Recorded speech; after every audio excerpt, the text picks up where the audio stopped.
د دې وظیفې کولو نه پس به رزق په شان د باران راوریږي در باندې او مالداري به د باندې رب العالمین راوري، غریبي به دې الله جل جلاله زر تر زره ختمه کړي. زما عزتمندو، نن درته یو ډېره زبردسته وظیفه ښیم او هغه وظیفه د الله جل شانه دوه نومونه دي، یا رزاقو یا وهابو. یا رزاقو یا وهابو دا یو داسې وظیفه ده چې د دې وظیفې کوونکی چېرته کې ناامیده کېدی نه شي. کم انسان چې د یا رزاقو یا وهاب وظیفه کوي، الله جل جلاله به دې ته بېشمار فواید ورکړي. داسې پیدې به ورته رب العالمین ورسوي چې دی به خپله هغې ته ښه خیران پاتې شي. یا وهاب او یا رزاق او یا وهاب دا دواړه اسما مبارکه د الله جل جلاله دي. رزاق هغه ذات ته ویلی شي څوک چې تمام مخلوقاتو ته روزي رسوي. دا کم ذات په زمې باندې چې د ټولو مخلوقاتو د ټولو سالارونکو هغه روزي ده، نو دا الله جل جلاله دی چې ټول مخلوق ته وختن په وختن باندې هغه روزي ورکوي. وهاب هغه ذات دی چې هر څیز ورکوونکی ذات دی، یو څیز هم د چا نه منع کوي، او هغه ذات دی چې هغه ذات په غوښتلو باندې خوشحالیږي. کم کس چې د هغه نه سوال نه کوي نو هغه ذات بیمارې خفه کېږي. وهاب کله چې د وهاب ذات نه یو څیز وغواړي، الله جل شانه نه یو څیز وغواړي، نو الله جل شانه ډېر ذات خوشحالیږي او هغه څیز بنده ته الله جل جلاله ورکوي. د یا رزاق او یا وهاب د دې وظیفه هم درته ښیم او د دې وظیفې طریقه هم درته ښیم. کم یو انسان چې د یا وهاب او یا رزاق یا وهاب او یا رزاقو داسې هم کولی شي مخکې وروستو، یعنی یا وهابو یا رزاق هم کولی شي او یا رزاقو یا وهاب هم کولی شي. نو کوم یو انسان چې دا وظیفه راونیسي نو هغو ته به ډېر زیات بېشماره فواید حاصل شي. یو پیته په هغې کې دا ده چې دې انسان باندې به روزي د باران په شان د راورېږي.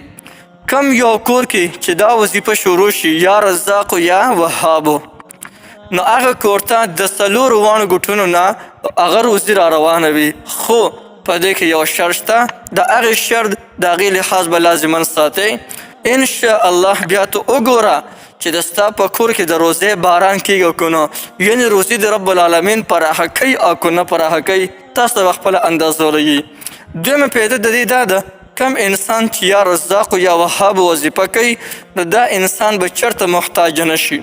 د چا په وړاندې به دا انسان چېرته کې لاس چې کوم دی ونه غوړی، چېرته کې به دا انسان مخلوق ته محتاج نه شي، یعنې الله جل شانه به د مخلوق نه مستغني ګرځي.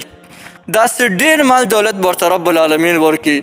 که یو غریب انسان محتاج انسان وي او هغه د یا رزاق یا وهاب وظیفه شروع وکړي، الله جل جلاله به هغه هم مالداره کړي. په دې وظیفې کې رب العالمین دومره پاور ایښودلی، دولت به درته رب العالمین ډېر زیات درکړي. کامل یقین او کامله بروسه دا په الله جل شانه باندې ساته. دا وظیفه درته ښیم، خو تاسو ته ما ویلو چې په دې کې یو شرط د هغه شرط لحاظ به ساتئ. بیا تاسو د دې وظیفې پاور وګورئ. هغه شرط دا دی چې د ټولو اول چې دا وظیفه کوئ د ستاسو په زړه کې ارمان وي چې واقع دی زمونږ په کور کې د رزق باران وي، یعنې زمونږ روزي د رب العالمین ډېره بسیاره پراخه کړي. نو د هغې دپاره دا خبر ضروري ده چې په کم یو چې تاسو به په دې کور کې ټول لوی واړه دا به منځونه شروع کړي. ځکه حضرت شیخ عبدالقادر جیلانی رحمه الله فرمایي کم یو کور کې چې یو بېلمازه انسان پروت دی، د هغه نحوست او سپېروالي خوځ شه ډېر چاپېره 40 کورونو ته رسي، یعنې دا 40 کورونه د هغه سره په دغه چې دی هغه سپېروالي کې سوځي. او سوچ وکړو که دا بېلمازه زموږ سره کور کې پروت وي نو بیا زموږ کور کې به څنګه خیر او برکت راشي. د ټولو اول چې موږ دا منځونه هغه په ترتیب سره شروع کړو، یعنی هر یو مونځ کوو، یو مونځ هم موږ قضا نه کوو.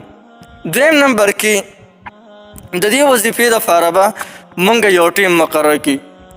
که موږ د مازدیګر نه پس وزګارو یا د ماښام نه پس وزګارو یا د ماسخوتن یا د سحر، خو داسې یو ټیم مقرر کړي چې هغه ټیم کې تاسو دا وظیفه خپل ځان له معمول جوړ کړئ او بیا روزانه کوئ. په هغه ټیم کې خصوصا د ماسخوتن دا ټیم د دې دپاره ډېر زیات مناسب ټیم دی، ځکه دغه وخت کې هر سړی فارغه وي.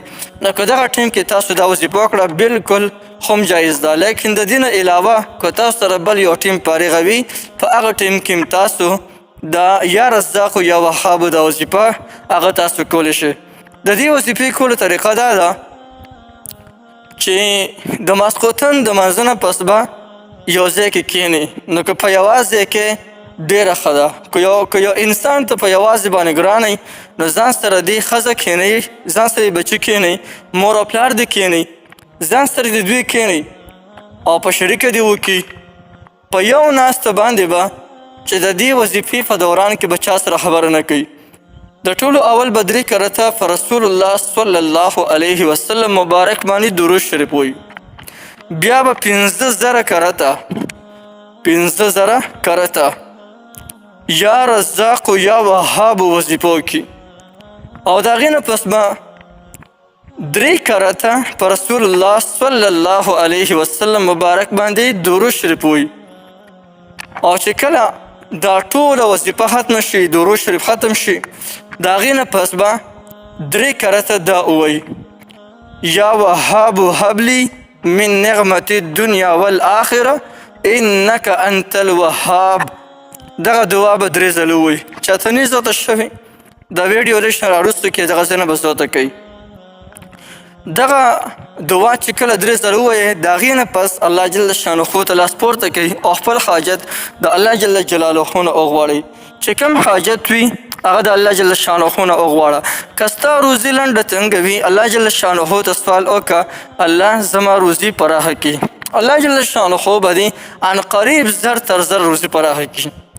که د ستا غریبي انتها ته رسېدلي او ډېر زیات غریب وي او ستا په زړه کې دا خواهش وي چې الله جل شانه دې ما مالداره کړي، د هغې دپاره سوال وکړه یا الله ما پکې مالداره کړي، الله دا غریبي زما ختمه کړي.